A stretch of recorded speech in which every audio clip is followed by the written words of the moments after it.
Welcome to 123 from District 123, a podcast that explores and shares the magic happening throughout District 123 schools every day. In each episode, we chat with the people responsible for moving inspired educational ideas from the imagination to the classroom. We dig deeper into those ideas and share the successes from some of the most innovative practices seen throughout Oak Lawn Hometown School District 123. 123 from District 123 is proudly brought to you by the District 123 Ed Foundation. More information about the foundation can be found at d123edfoundation.org. Now here's your host, District 123 Superintendent, Dr. Paul Enderle. Well, hello everyone, and welcome to our first 123 podcast in District 123 in quite some time. And we are really excited to begin sharing some information about the great things happening in our school community using this podcast method to have conversations and dig a little deeper and talk a little bit about not only the great things happening in District 123, but some of the purposeful and intentionality we use in District 123 to really make our school system come alive for our students, for our families, and for our staff. And we have a great first episode lined up today. We want to talk about a very important topic that has been recently on our minds, and that is the topic of optimizing learning space. We're very interested in making sure that when our students come into our schools and our staff are in their learning spaces, that the space is being used optimally to heighten levels of engagement and help our students learn at the highest level possible, whether they are preschool students first entering their educational place, or whether they're eighth graders who are getting ready to transition into high school and beyond. So to begin this podcast, just to talk a little bit about our structure of the 123 podcast, typically we like to talk about one big idea. So today's big idea is that strategic direction of making sure that we're optimizing learning spaces. We then discuss two key concepts or strategies or actions we take that help us accomplish those ideas, because we want to do more than just be idea generators. That's obviously a starting point, but we want to make sure that our ideas turn into actions in our school system. So what are some of the ways we make those big ideas come to life every day? And then thirdly, we want to discuss a few of those outcomes, those surprises, those lessons learned along the way, and how those outcomes have improved our school community, but also maybe have led us to generate new ideas to continue to kind of push the boundaries on innovation and make sure that we're staying forward thinking as a school organization.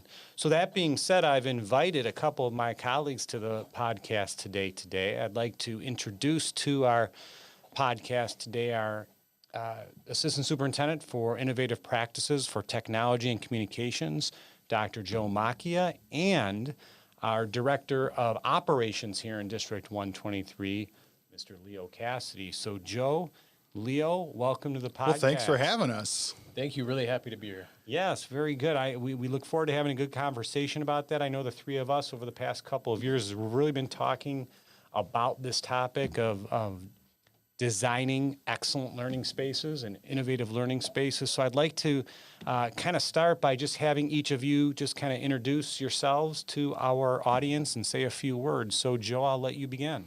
Yeah, well, like I said, thanks for having me, Paul. I know Leo and I spent a few minutes preparing today for our conversation, and we're definitely both excited to be here. A few years ago, as you mentioned, the Board of Education, developed this wonderful strategic plan, and within it, gave us a lot of opportunities to really examine how and really the methods in which we engage children each and every day. And a piece of that is really making sure that we have kind of engaging learning spaces. And as we kind of embark upon that work with our libraries this year, we're seeing a lot of that come to fruition.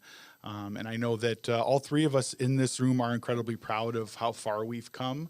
when we think about these community spaces and honestly what it's going to offer our students and our families kind of moving forward. So definitely excited to kind of be here today to talk about that. Yeah, and Joe, just to highlight something you said, you use this idea of a community space, because that's really something that we want to make sure that all of our school buildings kind of evoke that value of these spaces are for our community. They're for our students during our school day and for our staff, but also for activities that happen before and after that school day for the entire community. So as we design and optimize learning spaces, we do have that as a priority, that we want to make sure that the space is flexible enough to be able to accommodate many different people in various different ways.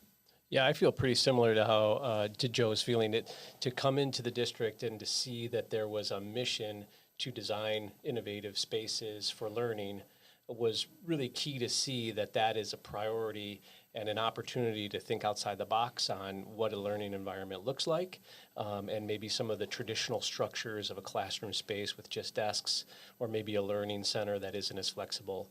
Having an opportunity to think outside the box, listen to some stakeholder feedback, and look to design some different learning for kids is pretty important.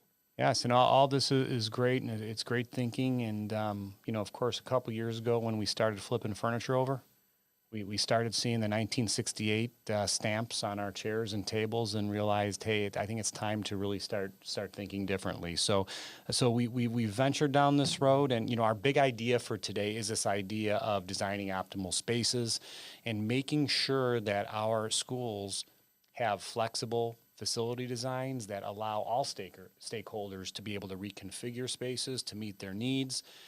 As well as, meeting the needs of our learning environments for our children and for our staff. And we wanted to make sure that our spaces were attractive, they were safe, and ultimately engaging, as well as not only inside our buildings, but also our school grounds as well, and just making sure that they're really emphasizing a lot of engagement in an active and meaningful way. So that's our big idea that we want to just talk around the table. And let's just take a little bit of a deeper dive. And Joe, I'm going to ask you to start and talk a little bit about some of the key concepts or elements that when you think of an optimal learning space, what are some of the things that come to your mind?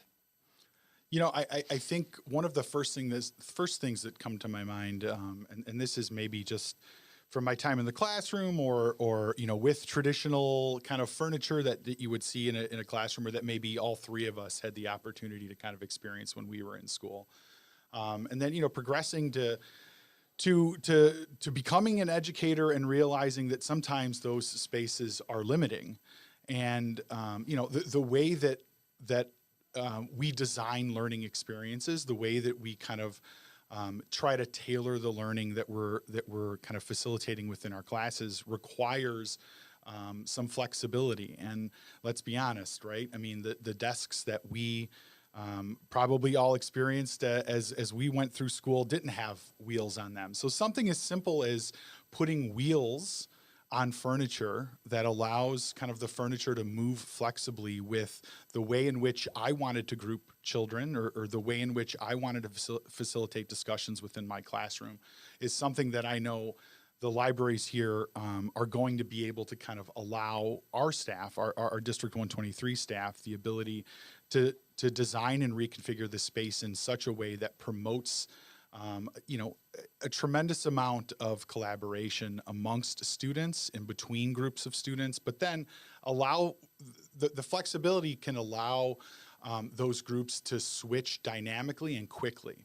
So you don't spend a lot of time necessarily, spending 10 minutes of a 45-minute period reconfiguring your classroom. You don't want to do that. You want to make sure you're maximizing the time that you're with students, and having furniture that allows you to do that is kind of an essential part of how you go about designing a lesson that includes a significant amount of a student discussion and collaboration. So I think that's one of the pieces of some of the library design that I know Leo's going to talk a little bit about, and how and when we talked to stakeholders about what they wanted out of these new spaces, I know that collaboration came up quite a bit. So I can tell you from that perspective, that's something that's unique to these new spaces. Yeah, I think the idea that we went out and we elicited feedback from our staff, from our students, from our families, from the community, and some of that, I remember our students in both Hometown Elementary School and at our middle school really spoke very clearly about the fact that they wanted the spaces to be brighter.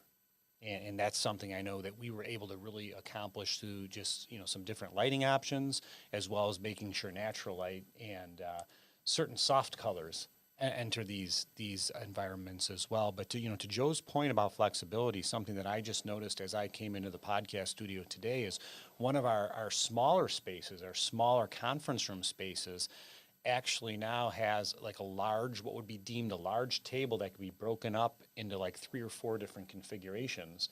And I'm already seeing that happen, that, educators are using these spaces and moving and breaking these larger, bigger pieces of furniture into smaller spaces to really accommodate their needs and to reconfigure a space to make it more effective for their students.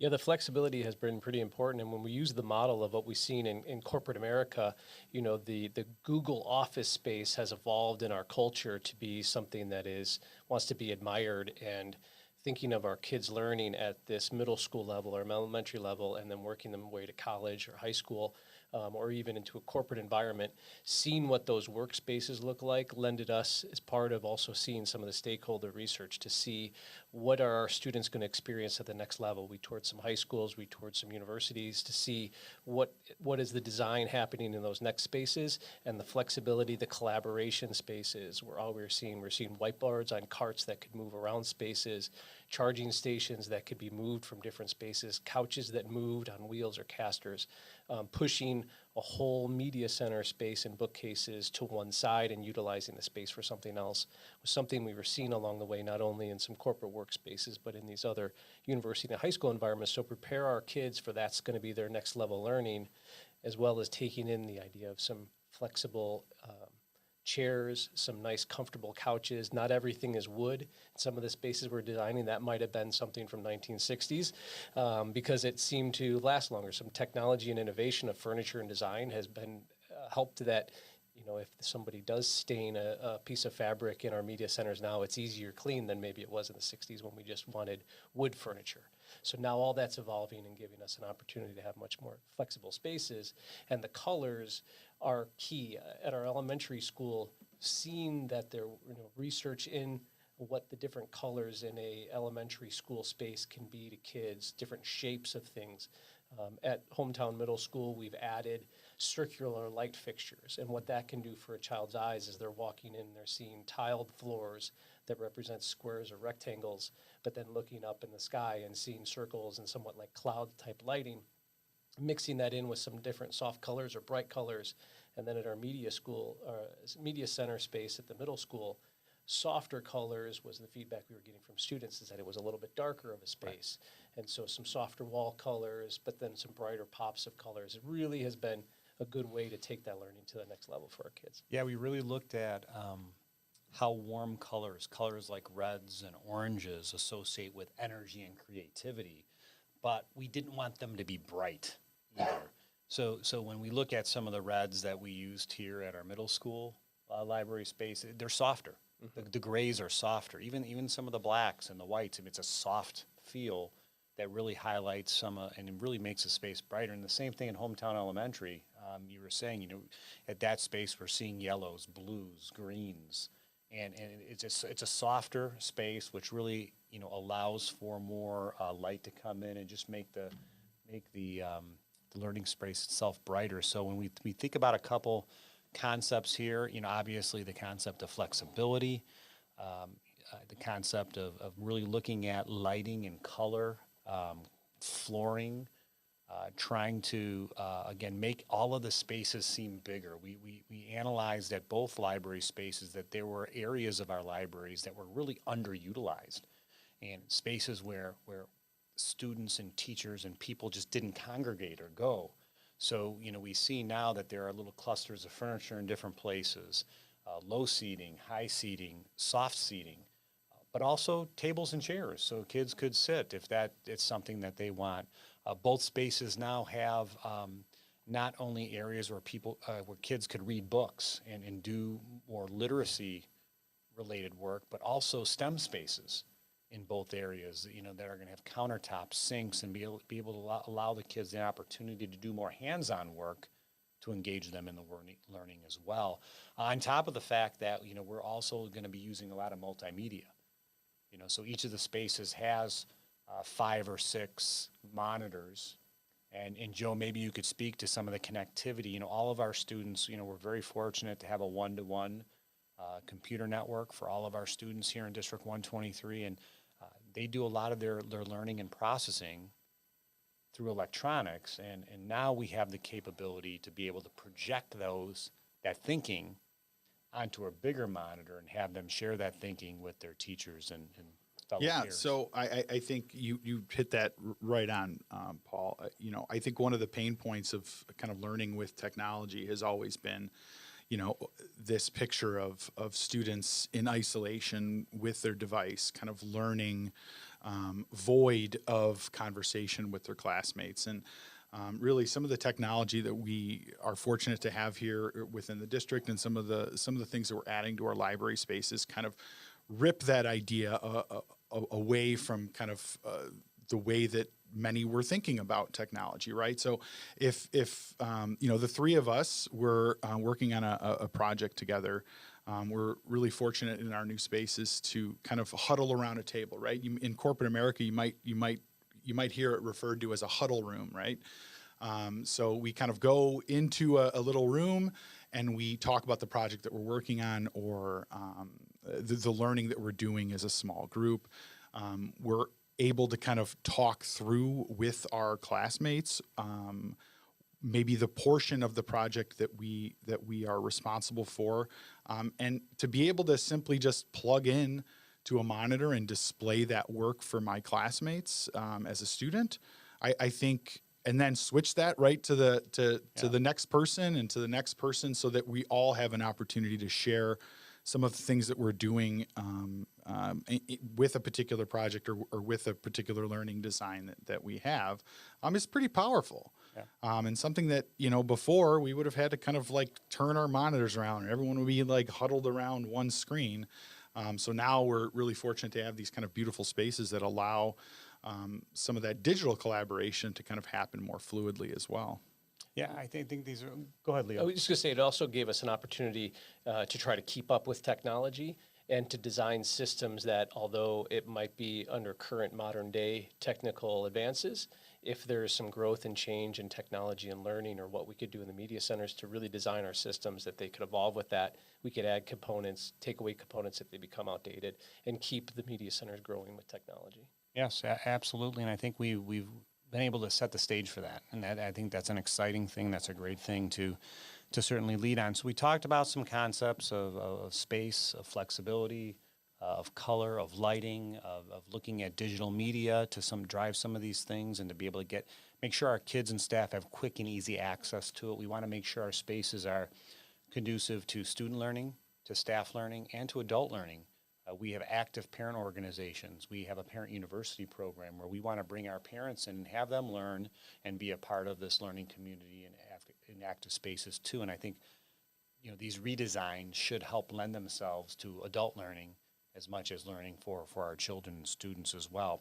So let's talk a little bit. We've talked about the big idea. We talked about a few concepts related to that idea that we've helped, come alive in our design. Let's move to some outcomes.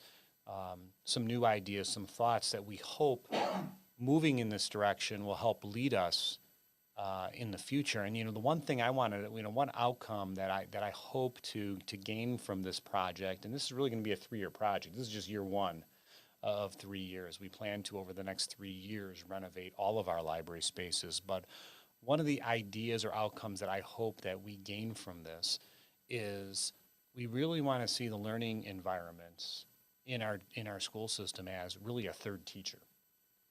Any learning environment, let's just take a typical classroom, obviously has a teacher as the primary teacher in the classroom. But as we know, our students learn greatly from their peers as well as kind of a second teacher. And I think the learning environments we create really serve as a third teacher within that school environment. And it's my hope that our learning environments, whether it be our media centers, our libraries, whether it be our classrooms, whether it be our gymnasiums, wherever our kids learn, that environment and the resources within that environment are designed in a way that really serve as a kind of a third teacher, in those settings. So I'd like to hear some of the thoughts or ideas that you have now that you're hoping will be great outcomes for our community. One of the things that we have learned through the research and had discussions about is natural light. And in the two spaces that we've redesigned, we had an opportunity for some good natural light. As we transition to Hannum School and Covington School for our next summer, their windows in those current spaces are not the same as what we've seen in the spaces that we've already redesigned. So already looking at ways, how do we get maybe some additional natural light into those spaces? Does it mean that a wall that is currently in place actually becomes a glass wall that could bring in some more light from either a hallway or a different lighting source? And also just kind of show off our space as a beautiful place and welcoming. When we want the community to be able to utilize the space, a lot of our gymnasiums get utilized by the community, but to highlight our spaces with some modernization or natural light and be that attractive for the community to think that's a space they could utilize too would be really wonderful. But part of the lessons that we have learned from this current, and as we take that design into our next media centers, is flexibility was such a priority that we got to a point where we were not doing some custom work, and the flexibility in some of our furniture design actually has caused us some more problems. So going into the next media centers, we may be looking to add something flexibly, but rethink it and say, okay, if this is more permanent, it actually solves more problems than it would make, and that can be a good thing for us to learn going forward. Absolutely. You kind of hit on something that I think, I don't know if I just made this connection because you were talking, Leo, but you talked a little bit about natural light. And when you said that, I thought to myself, well, what is beyond those windows? And what's beyond those windows is, what many of us would call maybe the real world, right? And I think it's a nice subtle reminder that what we do inside of our classrooms, what we do inside of our buildings, inside of our institutions, our schools, is to help students kind of get ready for what we might determine the real world. And I think it's kind of a nice reminder that, hey, there's this whole big world out there. And as you're kind of sitting in one of these spaces, to be reminded of that, I think is incredibly appropriate. Yes, making sure that we are helping every student reach their fullest potential, and doing so in a way that gets them prepared for the real world is certainly, our primary outcome, with all this work. Well, Joe and Leo, I want to thank you for sharing some of your insights, some of your knowledge and experience regarding this topic of learning space optimization. We certainly are only at the forefront of developing this and kind of changing some things here in District 123, but it's been a good first year, and I think we've made some great strides. We've learned a lot, and I think at least looking at some of the spaces we've developed in Hometown and Oaklawn Hometown Middle School, I think we've taken a nice first step forward, and we look forward to kind of building on some of those ideas and continuing to strive to make our learning environments optimal for our students' engagement. So that being said, we're going to put a wrap on our first podcast of this new 22-23 school year, and we hope to be coming back at our school community in this method, trying to kind of explore some of these ideas that are turning into actions in our school system, in hopes that our community can gain better understanding, through some of these deeper conversations on these very important educational topics. So that being said, we're going to sign off for today. I want to thank everyone for listening to 123 from District 123. And until next time, remember, when we believe, kids succeed.